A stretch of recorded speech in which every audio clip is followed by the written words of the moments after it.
नमस्कार दोस्तों, स्वागत है आपका बड़ा होना है। दोस्तों, आज हम बात करने वाले हैं बहुत ही विकसित देश के बारे में जिसका नाम है जापान। दोस्तों, आप सब जान चुके होंगे। दोस्तों, आज हम इसकी अर्थव्यवस्था और इससे जुड़ी कुछ खास तथ्य के बारे में बात करने वाले हैं। ये दोस्तों, ये देश काफ़ी ज़्यादा खूबसूरत और टेक्निक में आगे है। दोस्तों, ये इतना आगे कैसे गया आज हम ये भी जानने वाले हैं और हम इसे अपने देश से कंपेरिजन करने वाले हैं। कंपेरिजन के अंदर हम अपने देश को नीचा नहीं दिखाएंगे, बल्कि साथ में हम ये सीख लेंगे कि हमारे देश को भी ऐसा बनाना चाहिए। तो दोस्तों, जापान से आज हम कुछ काफ़ी ज़्यादा सीखने वाले हैं और इसके तथ्य भी हम जानने वाले हैं, जिनके जानकर हम इंटरेस्ट भी होने वाले हैं। तो चलिए वीडियो को शुरू से शुरू करते हैं। 15 अगस्त 1947। दोस्तों, आप सब जानते हैं इस दिन हमारा देश आज़ाद हुआ था। इसी से 2 साल पहले यानी कि 1945 में जापान में सबसे अंत थे और हिस्ट्री होती है अब शुरू।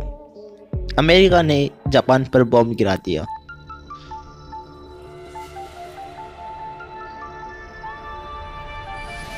और अमेरिका ये एयरप्लेन मानो जापान को छोड़कर जाने वाली है।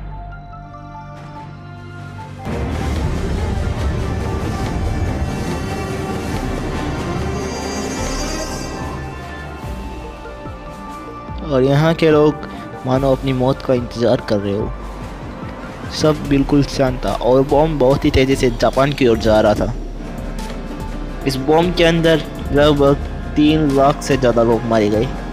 1 लाख लोग तो बम गिरने के बावजूद ही मारे गए, परंतु 2 लाख लोग बाद में मारे गए, कई कैंसर और अन्य बीमारियों के कारण, जिनका रीज़न सिर्फ बम था। और अब ये बम बहुत ज़्यादा नीचे जा चुका था और ये बम हिरोशिमा पर पड़ने वाला था और अब तक कि ये बम एक्टिव हो चुका था।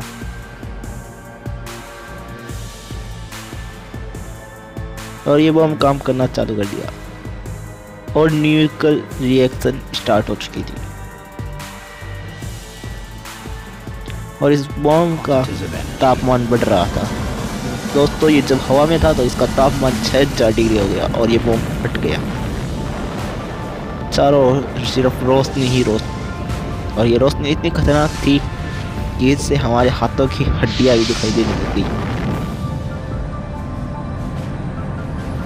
और अमेरिका की एयरप्लेन जापान से जल्दी ही निकलने की ओर तैयार थी। इसके अंदर कुल 15 अमेरिकी लोग मारे गए।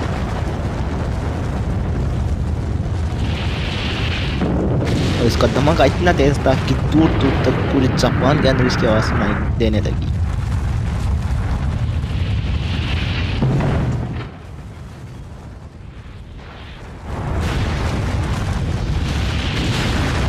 और चारों तरफ सिर्फ बर्बादी ही बर्बादी दिखाई दी। ये तो ही पहले की बात। अब आते हैं आगे के जापान, जो कि काफ़ी ज़्यादा टेक्निक से है और इतना मानो कि हमारे देश और जापान की एक साथ ही शुरुआत हुई, लेकिन हमारा देश पीछे रह गया और जापान बहुत आगे निकल गया, क्योंकि इंडिया की इकोनॉमी बहुत ही ख़राब है, अर्थव्यवस्था इसकी बहुत ख़राब है, जबकि इंडिया से जापान की अर्थव्यवस्था काफ़ी सुधार आया है। अब आते हैं तथ्य पर। Number 1, ramen noodle bath. दोस्तों, आपने पानी के तो बहुत देखे होंगे, लेकिन क्या आपने कभी नूडल का बहुत देखा है? नूडल आज हम आपको दिखाने वाले हैं एक नूडल का बहुत। दोस्तों, इसके अंदर नूडल होती है जिसके अंदर आप नहा सकते हैं। आप पर इसके वैसे ज़रूर लगते हैं। जापान जाओ तो एक बार ट्राई जरूर करना। तो आप सोच रहे हो ऐसा क्यों है? क्योंकि नूडल से नहाने से हमारी स्किन काफ़ी ज़्यादा हेल्दी रहती है और स्वस्थ रहती है। और यहाँ पर सिर्फ नूडल से ही नहीं बल्कि शरबत से भी नहाया जाता है। हाँ, बहुत गजब है ना। नंबर 2, ट्रेन डिलेज में एक हेडलाइन। दोस्तों, हमारे भारत में हर ट्रेन लेट होती रहती है, लेकिन जापान में ऐसा नहीं है, क्योंकि यहाँ पर कोई ट्रेन लेट होती नहीं है, क्योंकि यहाँ पर ट्रेन की व्यवस्था बिल्कुल सही तरीके से सजाई गई है। इसी कारण यहाँ पर कोई भी ट्रेन लेट नहीं होती है, क्योंकि जापान के लोगों को समय की बहुत ज़्यादा परवाह रहती है और ये समय को बिल्कुल भी व्यर्थ नहीं करना चाहते, ट्रेन लेट हो या फिर कोई भी चीज़ हो, इसलिए समय की बहुत ज़्यादा परवाह करते हैं और यहाँ पर कोई ट्रेन लेट नहीं होती। अगर मान लो कल की कोई ट्रेन लेट हो भी जाए तो यहाँ का ड्राइवर सभी यात्रियों से माफ़ी मांगता है।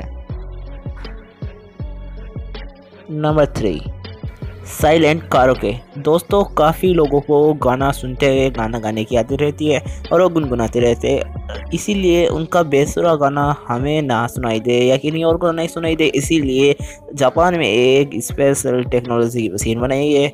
जैसे अगर आप गाना गाते हो तो उसे अपने मुंह पर लगाने पर आपका गाना सिर्फ आपको ही सुनाई देगा, बाकी किसी को सुनाई नहीं देगा। जापान में जाओ तो इस चीज़ को ज़रूर खरीदना। हाँ, आप इसे इंटरनेट पर भी खरीद सकते हैं अमेज़ोन के थ्रू। तो चलिए बात करते हैं अगले इफेक्ट की।